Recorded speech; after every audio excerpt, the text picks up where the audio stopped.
حضرت لقمان حکیم نے اپنے بیٹے کو کہا 3 نصیحتیں تجھے کرنے لگا ہوں، یہ 3000 نصیحتوں کا خلاصہ ہے، اور ان میں بھی 2 کو یاد رکھنا، 1 کو بھول جانا۔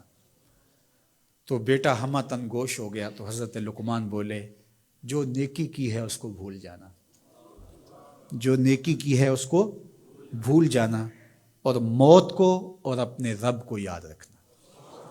یہ میری ساری نصیحتوں کا خلاصہ ہے۔ جو نیکی کی ہے وہ بھول جانا، چاہے وہ کسی شخص کے ساتھ کی ہے، چاہے وہ نیکی عبادت کی صورت میں ہے، چاہے وہ ریاضت کی شکل میں ہے، خدمت انسانی ہے، کسی رشتہ دار کے ساتھ نیکی کی ہے، تو کہا بھول جانا جس طرح کی ہوئی نہیں ہے۔ حضرت معاذ بن جبل رضی اللہ تعالیٰ عنہ حضور کے روضہ انور کے سامنے بیٹھ کے رو رہے تھے۔ حضرت عمر گزرے تو پوچھا اے معاذ کیوں رو رہے ہو؟ کہا صاحب مزار کا ایک فرمان یاد آیا جس نے رلا دیا۔ کہا وہ کیا فرمان ہے؟ کہا ایک دن حضور نے کہا تھا ادنا سی ریا بھی شرک ہے، تھوڑی سی ریاکاری بھی شرک ہے۔ اللہ صرف اس عمل کو قبول کرتا ہے جو محض اس کے لیے کیا جائے۔ تو نیکی خالص اللہ کے لیے کریں گے تو قابل قبول ہے۔ اللہ تعالیٰ غیرت والا ہے، وہ کسی اور کو اپنے ساتھ شریک ہونا پسند نہیں کرتا۔ تو جب بھی نیکی کرو، یہ سلس دین ہے، انما الاعمال بالنیات۔ اس حدیث کو علماء نے کہا ہے تیسرا حصہ دین کا اس میں ہے کہ اعمال کا دار و مدار نیتوں پہ ہے۔ نیت کا خالص ہونا شرط ہے، ورنہ محنت بھی کی، سجدے بھی کیے، خیراتیں بھی کی، سب کچھ کیا، لیکن نامہ اعمال میں 0 کو ہوگا۔ کیتی کتری پئی کھو محمد تے سکہ بنیا زردہ۔ تو ریاء سے بچنے کی تلقین کی گئی۔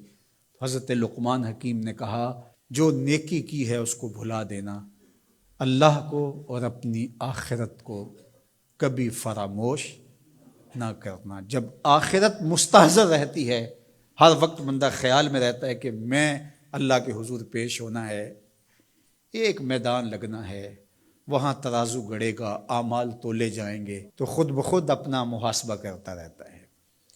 یہاں وہ کچہری خرید سکتا ہے، عدالتیں خریدی جا سکتی ہیں، تھانے یہاں بک جاتے ہیں، یہاں منصف بک جاتے ہیں، لیکن وہاں اللہ کی پولیس نہیں بکے گی، وہاں کے تفتیشی نہیں بکیں گے، وہاں کے تھانے، وہاں کی کچہریاں نہیں بکیں گی، وہاں ترازو پورا وزن تولے گا۔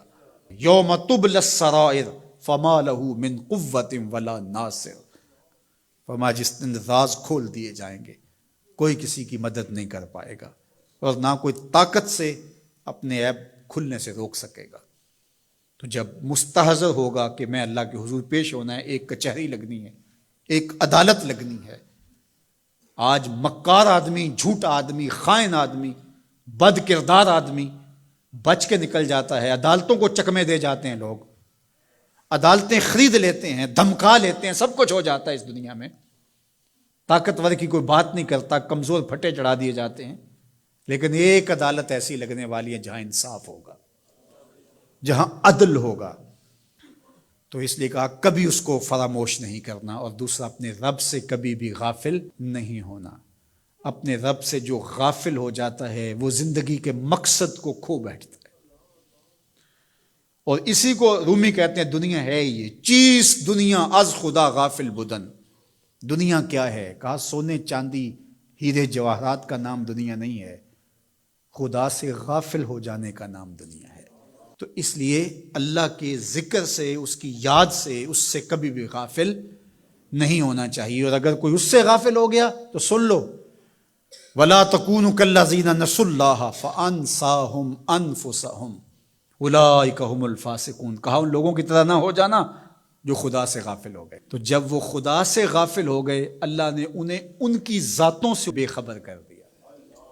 کسی نے کہا اقبال سے کہ تو نے خود ہی کا سبق کہاں سے لیا تھا؟ کہا قرآن کی اس آیت سے لیا تھا۔ اور یہ بات ذہن میں بٹھا لیں، اپنے لیے بھی اور اپنی اولادوں کی تباہ میں راسخ کریں جیسے بھی ہو سکے، کہ ایک چیز کو بھول جانا ہے، جو نیکی ہو گئی بھول گئے، اور اللہ کو بھی یاد رکھنا ہے اور آخرت کو بھی یاد رکھنا ہے۔ یہ چیز یاد رہ گئی تو سمجھ جاؤ خیر ہے، اور اگر یہ 2 چیزیں بھول گئیں اور جو بھولنے کی چیز ہے وہ یاد رہی تو سمجھو ہم نے اپنا سب کچھ لٹا دیا